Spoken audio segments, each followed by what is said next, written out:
వాడు చెప్పడు. చెల్లెలి పెళ్లి జరగటమే వాడికి ముఖ్యం. వాడి జీవితం ఏమైపోయినా పర్వాలేదు.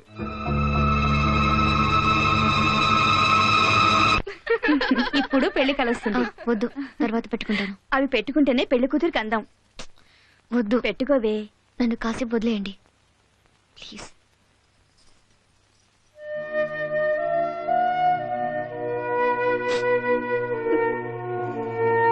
అను. Hi Shruti, how are you? నువ్వు రాసిన సీరియల్లో విలన్ ఉన్నాడో లేడో తెలియదు, కానీ నీకు వేణుకి మధ్య ఒక విలన్ ఉన్నాడు. అతనే మీ నాన్న. తొందరగా ఎవరు ఫ్రెండ్స్ మాట్లాడుతుందండి.